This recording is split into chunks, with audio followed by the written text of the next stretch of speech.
So I've been sitting on this because I wanted to know what God meant, like wanted me to understand and know. So Deuteronomy 31:10 says this. Then Moses gave them this command: at the end of every 7th year, the year of release, during the festival of shelters. So I was like, God, what do that mean? Like, so I feel like we in our 7th year because God, you are about to bless your children. You are about to do a new thing. Then I keep hearing famine. So it's like, yeah, God, I'm gonna have to sit like. So me and my daughter ended up watching Joseph, and when he gave Pharaoh his dream, and he was like, the healthy cows means you're gonna have 7 good years.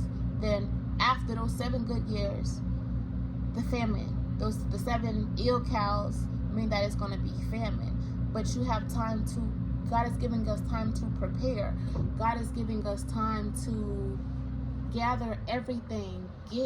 God is getting his people together so we can bring others back to him and lead his people unto him. And then, like, to make sure, I'm like, okay, God, I still need you to break. Like, show me something. So then it's crazy because, again, to make sure that I'm hearing him right, Numbers 8, and the title for this is Preparing the Lamps. And it says, the Lord said to Moses, so I'm reading 1-3. The Lord said to Moses, give Aaron the following instructions. When you set up the 7 lamps in the lampstand, place them to their light shines forward in front of the lampstand. So Aaron did this. He set up the 7 lamps so they reflected their light forward, just as the Lord had commanded Moses. So in that one, it's really talking about how God is, I'm going to read this. The lamps provide light for the priests as they carried out their duties. The light was also an expression of God's presence. Jesus said, I am the light of the world. And was that it? Yeah. Okay. So that is it. So God is preparing us for our duties. God is preparing his children in this time because in the famine, God is rising up his people that have good hearts to help others when this famine comes or when anything comes, to lead people back to him the right way. Like there's a fall going on, but God is also rising us up so when things happen, we're able to be resourceful to those who don't have anything. Whether you're walking with God, you're in the world, it doesn't even matter because we're all God's children. We're here to lead others to Christ. That's why we need to be the example. That's why God is preparing those who have the hearts to help. God is preparing those who have, not to have, but who are willing to be the willing vessels for him. If you're not willing to be a willing vessel, God can't use you because God is a gentle God. He's a father. He's going to knock. But if you're not willing to answer that call, if you're not willing to walk with him, all right, God will rise up another. God will replace you. We are replaceable. Everything in life right now is a choice, and right now is a time where people want God. People want God. So God is, before anything comes, like God is preparing his children. So whatever God is telling you and teaching you in it's time to start it. It's time to start that business. It's time to start that ministry. People think that because of what it's looking like right now, it look bad, so why start this? I'm not gonna start my business till I start seeing in the physical what's going right. No, right now is the time to start, because when things seem like it's good, that might be the famine. So don't allow, like, right now, God's about to release blessings upon his children because he knows that, hey, we're going to bless those that need it, those that are in need. When God bless us and place things in our hands, we're going to be able to, like, God, use us, make us a great nation, God. Like, God, shine in us. When we allow God to shine in our lives, we're not walking in our way. We're not walking in our will, but we're walking in the will of God. And it don't be making sense. But that's when God can use us, because we killing flesh daily. We killing our desires daily to walk with God. So God is the light in us. God is leading us to where we need to be. And no matter the suffering, no matter the cost, we are willing to go. Like it says, like, God is providing everything that we need to carry out our duties.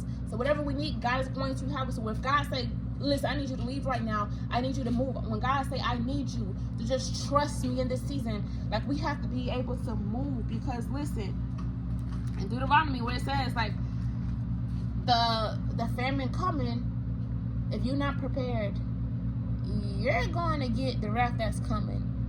You're not going to be able to sustain what God is about to do. And you can focus on the world and what the world is saying, or y'all can focus on everything that's going on now, but you'll miss what God is trying to do in you and through you if you don't want to be used by him. But we have to be mindful of every distraction in this season of God, what God is trying to do. And I know for some, like in the beginning, like, God, like, I'm not going to lead nobody astray, and those thoughts are okay. But when God say, I'm using you, I'm choosing you, I don't care what you lack, I don't care what your disabilities are, I'm going to use you. You are my child. I see you faithful. There's favor on your life. I'm going to use you. Don't allow the world or the thoughts from others to kill that. You keep your eyes on God in this season, because God is going to use you to bless others. God is going to use you in that business. God's going to replace your boss. We can make you and turn things around for you, like he did with Joseph. So don't allow your position, and sometimes you got to be in that pit in order for you to get noticed. And Jesus, you have to be in the pit. God will take you out of comfort and out of your own, out of the reality and desires that you have. God will put you in the pit because he trusts you to go through the fire, to refine you, to strip you of all things. Because if you don't never go through, you will never, and I mean you will never understand how to have big faith, crazy faith. If you're not willing to go through the process or trust the process, and you want the easy route, you'll never see the presence of God and what he's capable of doing in your life. You'll never see the hand or the power of God, the miracle, the signs and wonder. You gotta go through, and when you go through, God is going to use you, because oh God, I can't wait to get my testimony. God will use you when you're ready to go through the fire. And I think I wrote that in my notes, like,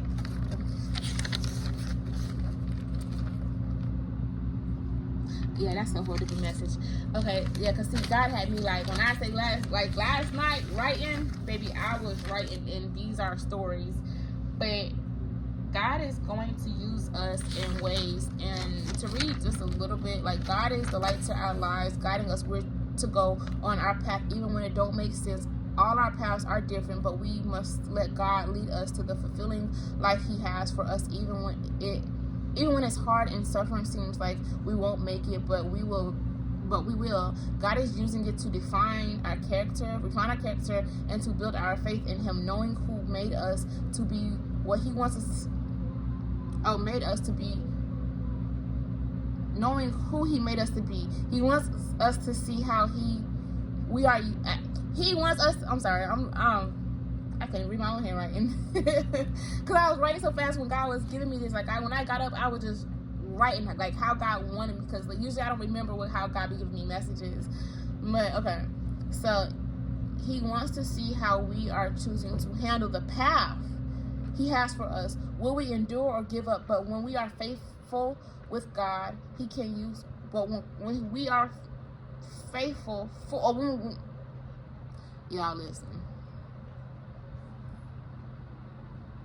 When we are faithful with God, he can use us to guide his people, especially when he knows the dangers ahead that may be unbearable to some. But when we let God do a new thing in us, we can be the example, and maybe only Bible people see by how we live and move in hard times. But there will be 7 years of blessings, but then another 7 of famine. So when we let God use us to bring others to him, it can save those in time when destruction hits. But we have to be willing vessels that wants to be used by God for a bigger calling than us. And this is why God will put us through the fire, trials, tests, and tribulations, so we know how not to take everything personal, and equip us for spiritual battles.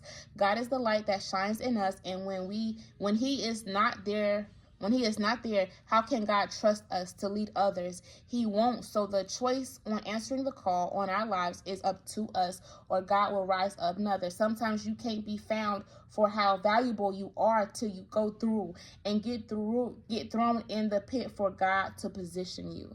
So in order to be seen, you got to go through.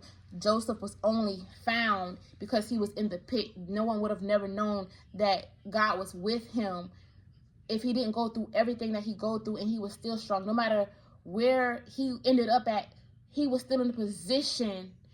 He might have been a slave, but he was still in the position over things. He was in jail, but he overseed the people that was in jail. His gifts made room for him. In order for your gifts to make room for you, people got to see you, so you got to be thrown in the pit. Then he was remembered 2 years after giving the dreams, and that's how Pharaoh got in contact with Joseph. Like, Pharaoh would have never known if he was never in the pit. So sometimes you have to be in the pit to be found.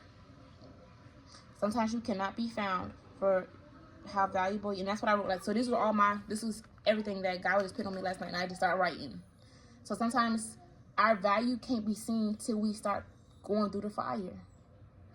You want to know how valuable you are, how strong you are? You got to be thrown in the fire.